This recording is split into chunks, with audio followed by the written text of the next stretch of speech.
안녕하세요, 홍성수입니다. 오늘은 한때 국내 재계 랭킹 1위에 올랐던 동명목재 그룹에 대해 알아보고자 합니다.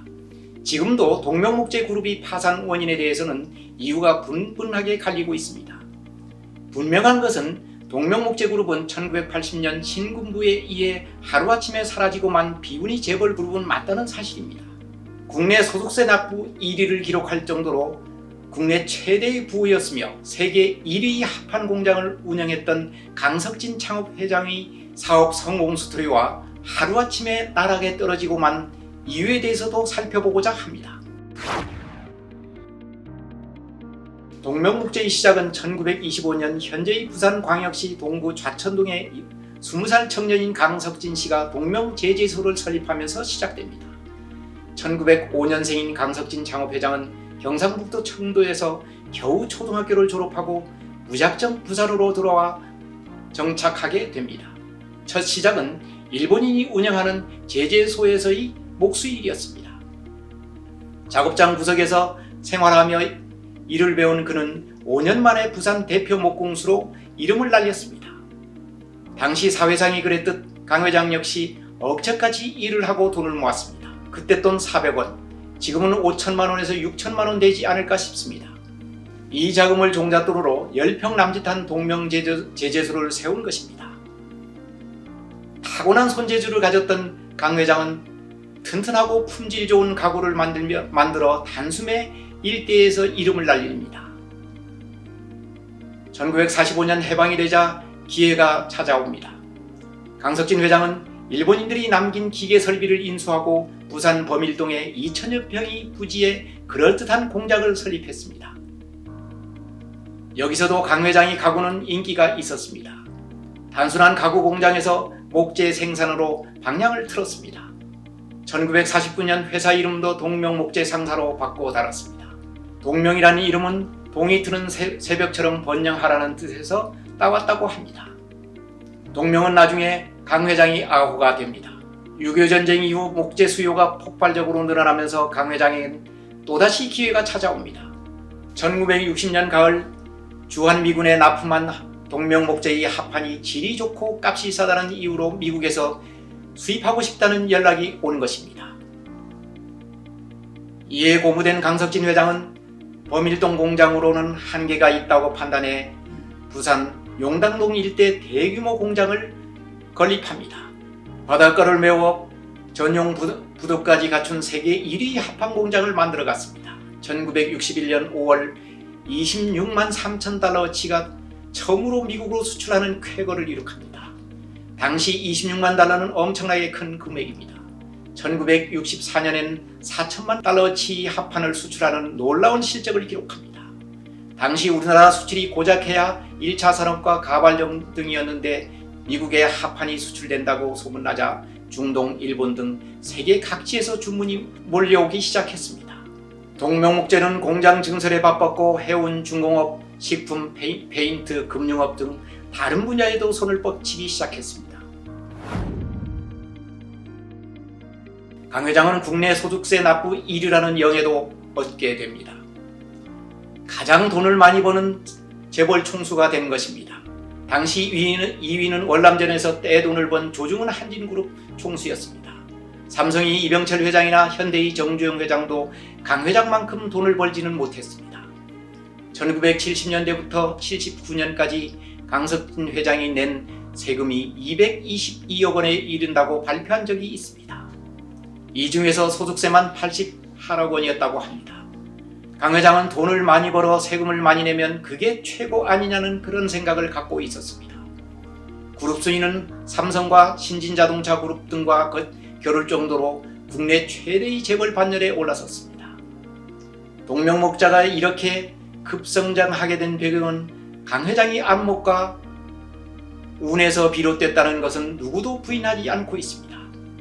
강 회장은 목재가 돈이 될 것이라는 것을 내다봤고 특히 합판이 유망하다고 판단해 과감한 투자로 단시일 내에 세계 최대의 합판 공장을 만들어 불을 움켜잡았던 것입니다.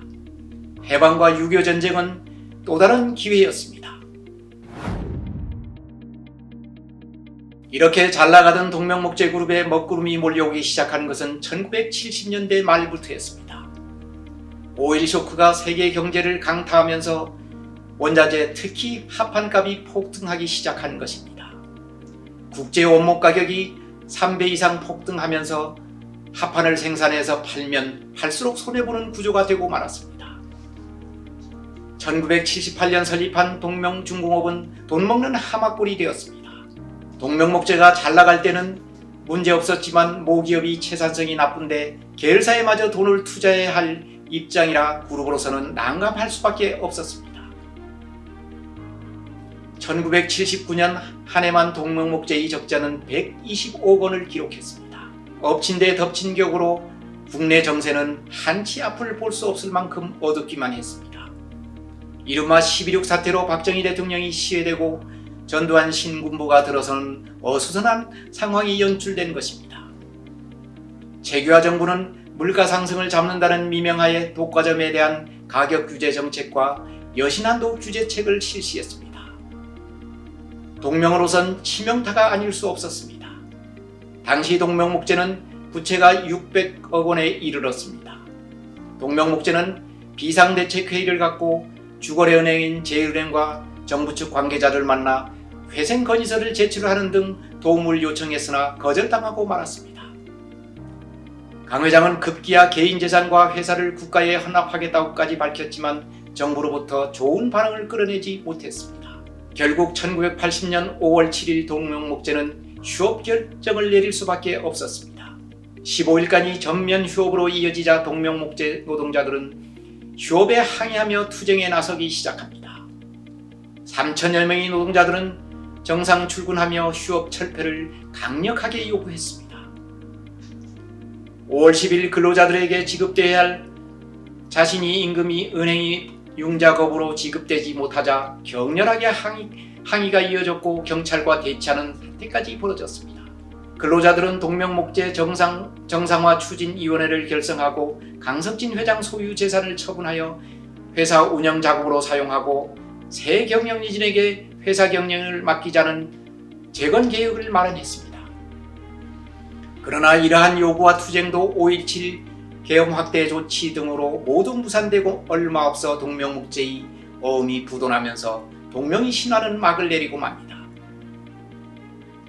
5.17 이후 강석진 회장은 신군부에 끌려가 수모를 당했는가 하면 반사회적 기업인으로 몰려 동명문화 학원을 제외한 전 재산을 몰수당하고 말았습니다. 당시 몰수 재산은 부동산과 공장 건물, 주식 등 시가로도 수천억에 달하는 것으로 알려졌습니다. 부채보다 재산이 많았다는 것이 대체적인 시각이었습니다. 강석진 회장은 회사를 빼앗긴 지 4년 만에 지병으로 타계하고 맙니다. 한참 뒤인 2006년 그의 외동아들인 강정남 동명문화학원 이사장이 동명목재의 강제해산과 사주재산 강탈을 둘러싼 진상 원인을 요구한 적이 있습니다. 1심에서는 원고가 승소했지만 2심에서는 패소해 결국 동명목재 해체 사건은 유야무야로 끝나고 말았습니다. 그렇다면 그렇게 잘나가던 동명목재 그룹이 왜 허무하게 쓰러졌는가 하는 의문이 남습니다. 이 부분에 대해서는 많은 경영사학자들이 논문이나 연구 사례로 지금도 인용되고 있습니다. 제가 이들을 종합해 대충 몇 가지로 정리해 보겠습니다. 첫째가 국제 원목 가격이 폭등으로 인한 채산성 악화를 줄 수 있습니다. 1975년까지만 해도 원목 1입방 미터당 40 내지 50달러이면 수입할 수 있었는데 1979년엔 150달러를 넘어섰습니다. 반면에 수출 가격은 제자리라 만들수록 손해보는 구조였습니다. 둘째가 패망한 다른 그룹과 마찬가지로 무리한 기업 확장이었습니다. 동명은 금융, 해운, 중공업, 식품 등 다양한 기업군을 거느리며 사세를 키워나갔습니다. 그 중에서도 경남 창원공단의 총자산 100억 원 규모의 동명중공업 설립은 대우중공업과의 출혈 경쟁으로 애물단지로 전락하고 맙니다. 또한 1979년 적자투성인 남진식품을 인수한 것 또한 패착이었습니다. 셋째가 강석진 회장이 가정불화와 동명목재를 상장하지 않고 100% 본인이 소유한 개인 회사로 만든 점입니다. 강 회장이 외도로 인해 부인과의 불화가 외부로 알려진 적도 있습니다. 강 회장이 독단적인 경영은 후계자를 양성하지 않고 외동아들에게 경영 수업도 제대로 시키지 않았습니다. 회사가 어려워지자 아들에게 경영권을 물려줬지만 그 또한 기존 임직원들과의 불화로 원만한 경영을 하지 못했습니다. 마지막으로 회사 휴업으로 인한 노사 분쟁이 결정타를 입히고 말았다고 하겠습니다. 5.17 계엄 확대 조치로 분규가 길지는 않았지만 이로 인해 신군부에 의해 악덕 기업인으로 낙인 찍혔고 결국 그룹 해체라는 극단의 처방을 받기에 이른 것입니다. 오늘 부산에서 일어나 1960년대와 70년대 국내 최대의 수출업체로 이름을 알렸던 동명목재그룹의 흥망성쇠를 살펴봤습니다. 지금 동명이라는 흔적은 부산의 창업회장이 세웠던 동명학원 하나 남아 있습니다.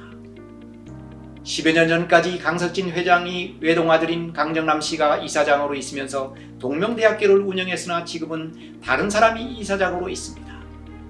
성실함과 뚝심으로 국내 최고의 부자로 등극했던 강석진 창업회장이 몰락을 보면서 역시 대를 이어서 사업을 영위하는 게 얼마나 힘든 것인가를 느끼게 합니다. 경청해 주셔서 감사합니다.